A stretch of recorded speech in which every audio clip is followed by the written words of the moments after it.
Good morning student. आशा करता हूँ आप सभी लोग बहुत ही अच्छे होंगे और स्वस्थ होंगे। आज की इस ऑनलाइन क्लास में हम लोग देखने वाले हैं लेसन 17 जो कि है नथिंग बट द टारगेट, यानी कि और कुछ नहीं बस लक्ष्य, और कुछ नहीं बस लक्ष्य। तो चलिए यहाँ पे सबसे पहले कुछ क्वेश्चन पूछा गया है उसको हम लोग देख लेते हैं। Can you name the person in the picture. इस पिक्चर में जो दिखाई दे रहे हैं पर्सन, उनका क्या आप नाम बता सकते हैं? हाँ बिल्कुल मैं बता सकता हूँ, ये राजवर्धन सिंह राठौर जी हैं। राइट। तो चलिए यहाँ पे देखते हैं सबसे पहले क्या लिखा हुआ है कि Rajvardhan Singh Rathore 34 years old army man finish second in the men's double trap shooting event on Tuesday. ठीक है। यहाँ पे ये बोला जा रहा है कि निश्चित ही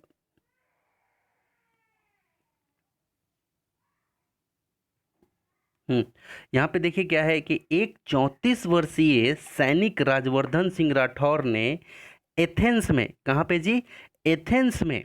एथेंस एक कंट्री का नाम है। एथेंस में 28वें ओलंपिक खेलों में, 28वें ओलंपिक खेलों में 17 अगस्त 2004 को, कब? 17 अगस्त 2004 को, है ना, 28th Olympic game in Athens, है ना। इन्होंने क्या किया कि वहाँ पे 17 अगस्त 2004 को मंगलवार को पुरुषों के डबल ट्रैप शूटिंग में, शूटिंग मतलब क्या, बंदूक से ऐसे निशाना मारते हैं, ठीक है, उसमें इन्होंने क्या किया? दूसरा स्थान प्राप्त किया था, है ना। दूसरा स्थान समाप्त किया था, प्राप्त किया था। अब चलिए यहाँ देखते हैं। This was Indian first individual silver medal in Olympic history in shooting event. तो यह ओलंपिक इतिहास में शूटिंग में, ओलंपिक इतिहास के शूटिंग में भारतीय का पहला एकल रजत पदक था। ठीक है। अगर फर्स्ट आते तो गोल्ड मेडल मिलता, राइट। तो यहाँ पे क्या मिला है इनको? सिल्वर मेडल, क्योंकि सेकंड आए थे। समझ में आया? तो देखो वहाँ पे क्या होता है कि पूरे विश्व के सब पार्टिसिपेट करते हैं वहाँ पे, राइट। तो राजवर्धन सिंह राठौर ने अपने इंडिया का नाम रोशन किया था। Let's read what he said after he won the medal.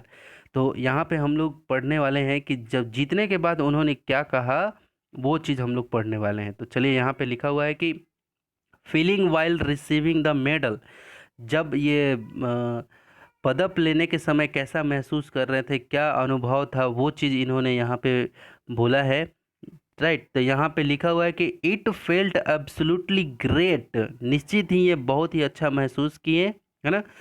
It certainly feels good to win a medal for the country, है ना। देश के लिए पदक जीतकर निश्चित रूप से अच्छा लगा। And that make it even more good because the country feels proud.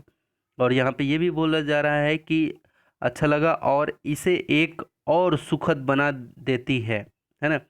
ठीक, देश के लिए पदक जीतकर निश्चित रूप से अच्छा लगा और इसे यह और सुखद बना देती है क्योंकि देश गर्व महसूस करता है।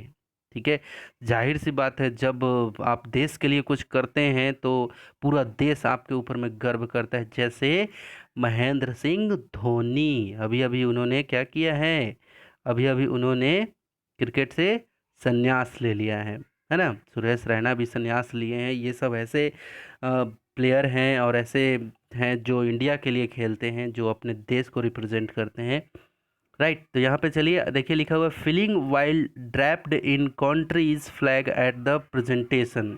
बोला है यहाँ पे कि अनुभूति जब प्रदर्शन के समय देश के ध्वज को ढका, है ना। तो देखिए यहाँ पे लिखा हुआ है कि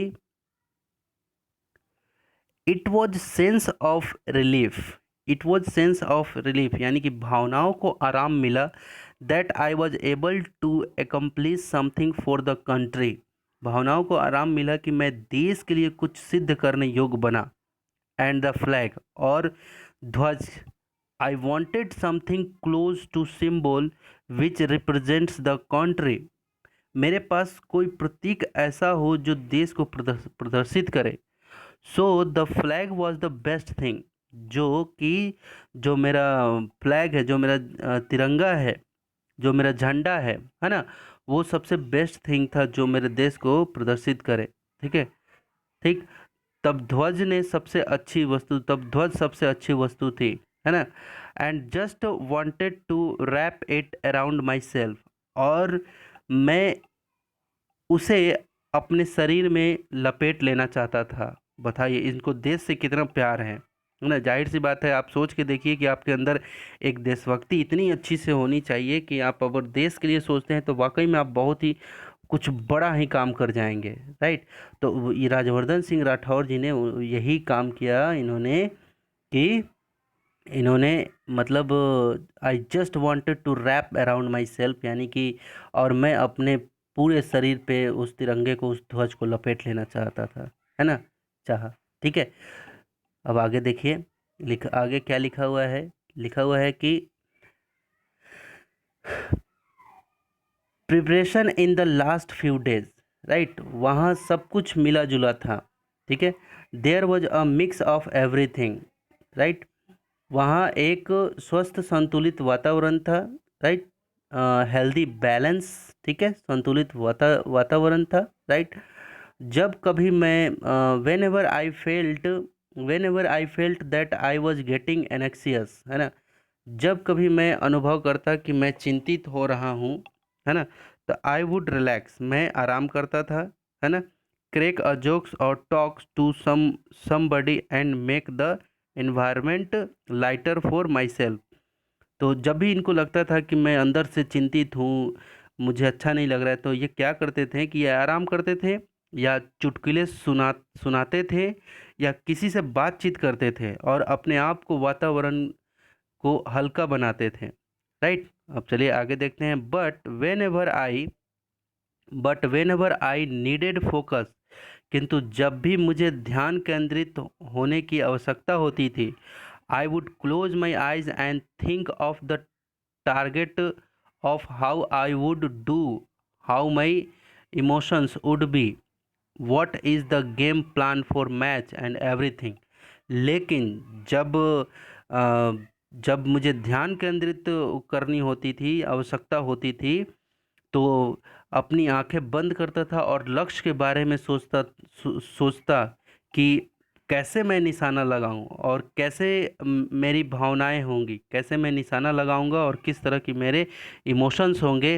राइट, किस तरह के मेरे इमोशंस होंगे, समझ रहे हैं ना आप।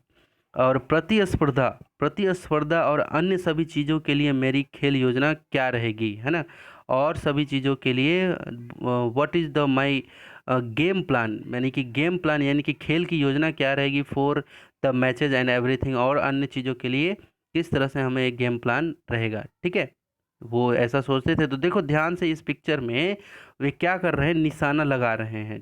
समझ में आ रहा है यहाँ पे, है ना। तो वो जब चिंतित होते थे कि कैसे लगेगा, क्या होगा, तो वो ये सब चीज़ें करते थे। ठीक है। चलिए अब यहाँ पे लिखा हुआ है कि क्या, focus focus the final point, focus the final point यानी कि अंतिम बिंदु पर नज़र। बिल्कुल, अंतिम बिंदु पे ही नज़र। जिस तरह से आपको एग्ज़ाम को लेकर के इतना सारा भय लगता है, तो आपको बस कुछ नहीं करना है, आपको ये सोचना है कि किस तरह से जो भी लेसन है, जैसा भी लेसन है, किस तरह से उसको टारगेट किया जाए, किस तरह से उसको पढ़ा जाए, है ना। क्योंकि क्वेश्चंस तो आप ही के क्वेश्चन बुक से रहते हैं और जो लेसन्स रहते हैं वहीं से। चलिए यहाँ पे देखते हैं। I realise that I was missing because I realise that I was missing because I was losing aggregation. मुझे लगा कि मैं गलती कर रहा था, है ना, क्योंकि मैं ध्यान खो रहा था। आई लॉसिंग एग्रीगेशन यानी कि मैं अपना ध्यान खो रहा था। When you loss your aggregation, अब यहाँ पे बात यह रहा है कि जब आप अपना ध्यान खोते हैं, you loss your natural way of shooting. जब आप अपना ध्यान खो रहे होते हैं तो आप अपना, आपका जो नेचुरल गेम है, आपका जो स्वाभाविक खेलने का तरीका है, वो भी आपका डगमगा जाता है ना। शूटिंग में ये शूटिंग करते थे और ये चीज़ हर जगह लागू होती है। आई देन टोल्ड माई सेल्फ, तब मैं अपने आप से कहता था, आई should go hard at the target. तब मैं अपने आप से कहता था कि मुझे लक्ष्य के प्रति दृढ़ होना चाहिए। ये ये राजवर्धन सिंह राठौर अपने मन में ही बोलते थे, मुझे अपने लक्ष्य के प्रति क्या होना चाहिए, क्या होना चाहिए, दृढ़ होना चाहिए, दृढ़ संकल्पित होना चाहिए, है ना। ये फालतू की बातें नहीं सोचनी चाहिए कि ऐसा हो जाएगा वैसा हो जाएगा, नहीं, मुझे अपना एक लक्ष्य दिखाई दे रहा है, right. I then told myself I should go hard at the target, that's how I made those last two. इस प्रकार से मैंने उस अंतिम दो को बनाया, ठीक है, दो और दो हुआ, तो अंतिम दो को उन्होंने बनाया। I was absolutely focused on the target, पूरी तरह से ये टारगेट के ऊपर मैं फोकस नज़र लगाए, है ना। I could see nothing else but the target, क्योंकि इनको लक्ष्य के अलावा और कोई भी चीज़ दिखाई नहीं दे रहा था। वो एक जब आप ये निशाने लगाने वाले में शूटिंग में रहते हैं तो बीच में एकदम निशाना आपका लगना चाहिए, ठीक है। तो ये इस तरह का ये इन्होंने अपना बताया कि किस तरह से आपको एक लक्ष्य के लिए ये होना चाहिए, किस तरह से आप कोई भी चीज़ को लक्ष्य को दिमाग में लाते हैं तो आपका ध्यान किस तरह से होना चाहिए। आपका ध्यान टू द पॉइंट होना चाहिए, बिल्कुल सेंटर पे होना चाहिए, केंद्र पे होना चाहिए, समझ में आया। ठीक है, जिस तरह जिसका टारगेट है वही बस आपको दिखाई देना चाहिए, बाकी कुछ नहीं, ठीक है। तो ये राइटर्स ग्रुप की तरफ से ये चीज़ लिखा गया था, ठीक है। तो आशा करता हूँ आपको ये सारी चीज़ें समझ में आई होंगी। आपका होमवर्क ये रहेगा कि आपको करना क्या है, जिस तरह से मैंने रीडिंग स्किल किया है और इसको इसको ट्रांसलेट किया है हिंदी में, उसी तरह से आप इसको पढ़ें और अच्छे से ट्रांसलेट करें। एक नहीं, दो नहीं, 100 बार आपको प्रैक्टिस करनी पड़ेगी, 10-10, हालांकि 5 से 10 बार आप प्रैक्टिस करेंगे तो आप बहुत अच्छे से सीख जाएंगे। लेकिन 100 बार में क्या हो जाएगा कि आपके समान अच्छा कोई नहीं रहेगा, क्योंकि आपकी इतनी प्रैक्टिस ही हो जाएगी। क्योंकि राजवर्धन सिंह राठौर ने भी इतनी ज़्यादा बार प्रैक्टिस कर ली थी शूटिंग को, लक्ष्य को बार बार वो करने के लिए, क्योंकि प्रैक्टिस मैक्स मैन परफेक्ट, यानी कि समझ पा रहे हैं आप। तो जितना आप प्रैक्टिस करेंगे उतना आप परफेक्ट हो जाएंगे, राइट। तो मिलते हैं अगले नेक्स्ट वीडियो में, तब तक के लिए टेक केयर, बाय बाय।